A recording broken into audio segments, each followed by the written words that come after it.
Welcome back to Q Garage, and in this video we're going to be changing the front brake pads on my girlfriend's 2015 Dodge Dart. Let's do it.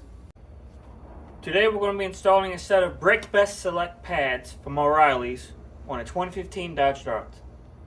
Let's go get that inside. Can't start the car without the keys.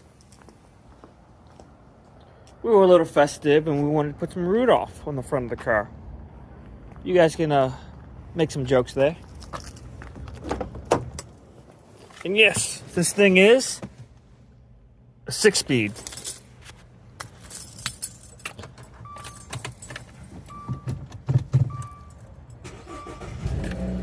Oh, and our engine light is on. That's hopefully that's a future video. How many of you guys have a girlfriend that knows how to drive a manual? Let's bring it inside.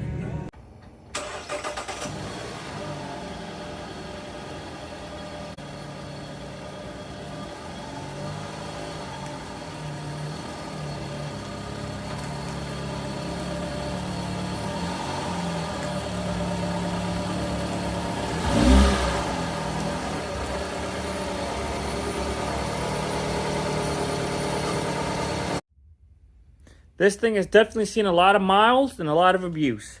We got damage on the back door right there. We zip tie stitched the front bumper together, and the seatbelt doesn't retract most of the time. If you guys would like to see a series on this of me fixing up this car and bringing it back to its youth, please leave a comment and a like on the video. Now let's get to this brake change. Put the car in the garage, ready to go. Let's get a set of chocks, chalk the back tires. I prefer to set the e-brake as well. We're gonna go to the front, grab your jack, stick it under the vehicle, and you wanna find a nice suitable place to jack it from. So you wanna find either a lift point or a subframe. Never use the engine oil pan. With the jack positioned under the subframe and a jack stand ready to go, I like to lift the car up a bit, get a little weight on that jack, and loosen up the, these wheels come with a special lug nuts, so we got to use this adapter. Real annoying. As I was saying, let's get these wheels broken loose.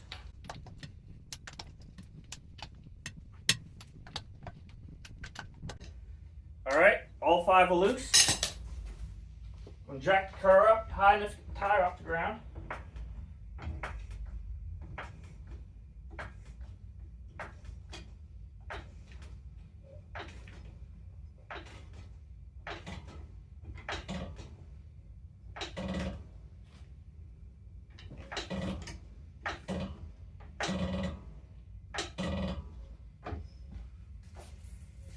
Sweet.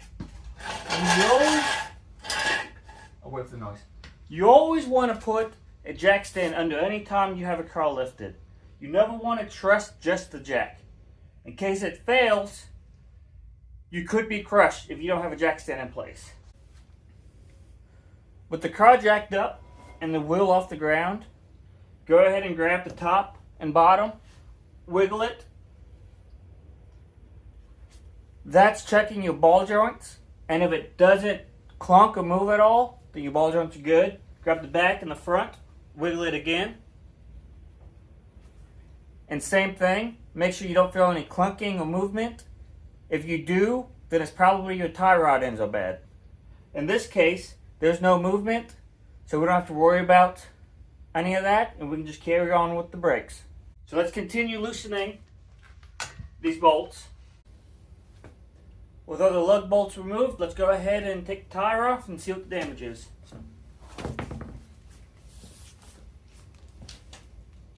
With the tire off, we can get a closer look at the brake caliper and the brake pads, and I can tell that brake pads are pretty worn, and that's what's causing the squeaking issues that she's having when she brakes. The rotor seems pretty smooth, so we're not going to replace them today, but we are going to go ahead and replace the pads, and the 2 bolts you're going to want to take off are 14 millimeter, and they're on the back one at the top, one at the bottom. I'm going to use a socket and a ratchet. Give it a few hits. Should come loose. They shouldn't be too tight.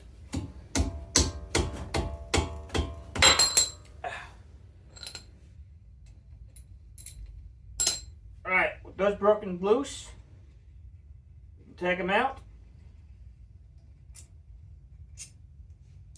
Set the bolts to the side, don't lose them.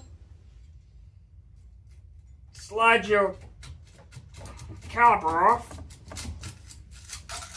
Oh, that's rusty. Ooh. Let's go ahead and set this right on top. I'm going to grab a bungee. Should have been prepared.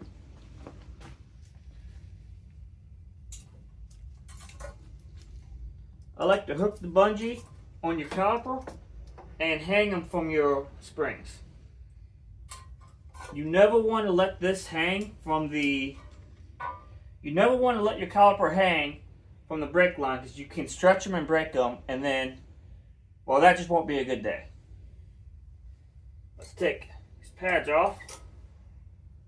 Yeah, that's almost down to metal. Ooh, that one is cracked. Whew. Yeah, it's a good thing we're replacing these. Yeah, they were not going to last much longer.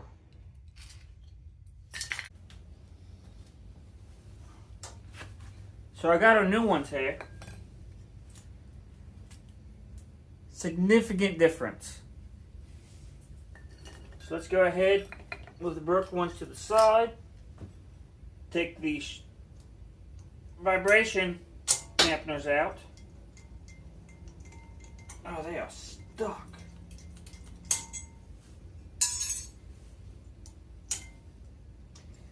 I think they're anti-rattle tabs. I'm not really sure what they're called. But our kit comes with new ones. Go ahead and press them in place. Bottom, top.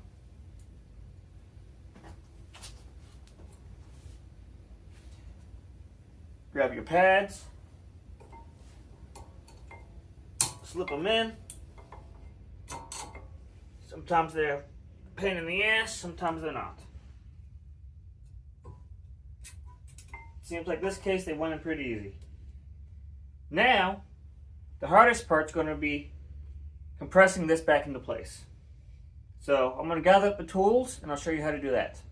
So when I'm compressing the caliper, I like to pop the hood and open up your brake reservoir just so it can bleed back into the reservoir easier. And you're going to want to use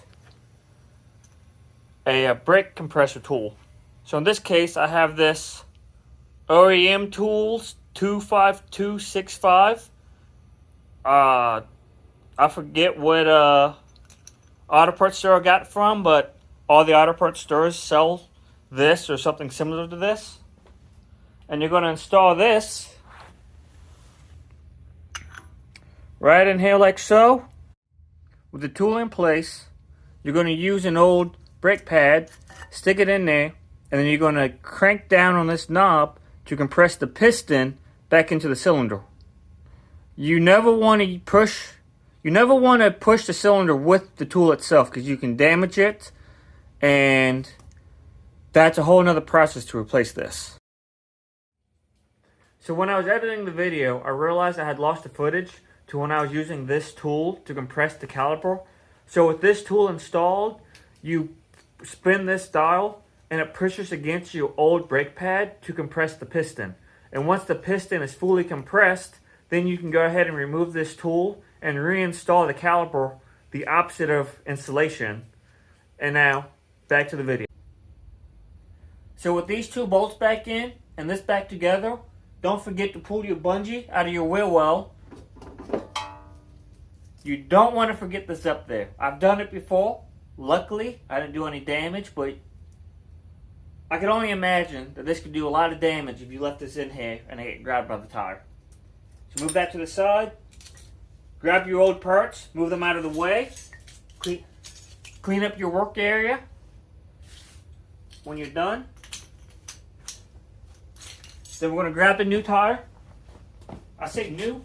We're going to grab your existing tire. I don't know why I said new. And we're going to reinstall them. Before we reinstall, I want to show you guys a tool.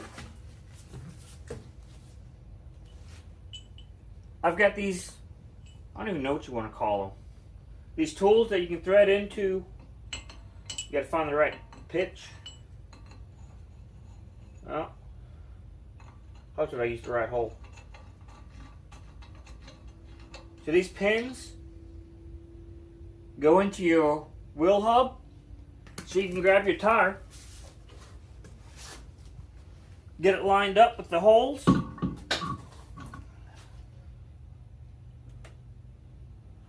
If I can get it lined up.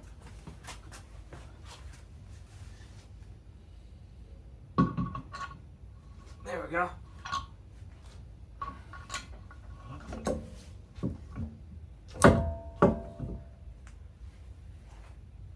And this tool is going to help you hang the tire and keep it in place so you can put your lug bolts in.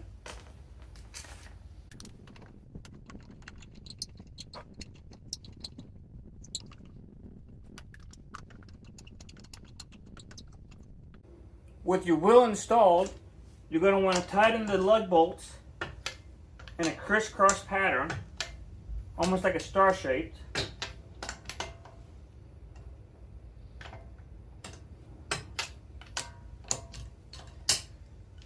And then once they're all tightened down, you're going to want to use a Torque Spec and torque them to your recommended foot-pounds.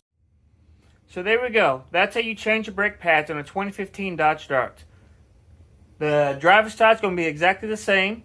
Please reference any service manuals you guys have or Google for the torque specs you're going to need. I am not liable for if you guys don't torque anything or over torque it. And I hope you guys found this useful. Please like, subscribe, leave a comment, tell me how I'm doing. Still a new channel, so I'm trying to grow. Feedback would be appreciative. And if you guys have any friends that need to learn this, please share that with them. And I'll hopefully see you guys in the next video. So I almost forgot to tell you guys, make sure you take the car for a drive. Find a nice open road, nobody around. Take the car up to 60 miles an hour. Hit the brakes hard, but don't lock them up. Just hit them hard enough that you slow down to 20 miles an hour. And repeat the process a couple times to get the brakes nice and hot. And that's going to resurface the rotors to the pads so that they create a nice friction. And you just want to drive it around regularly, but try to avoid stops so you don't heat soak any of the spots from the rotors. And then once they cool off, you can come back to the house, let your car sit for a while, and your brakes should be good as new.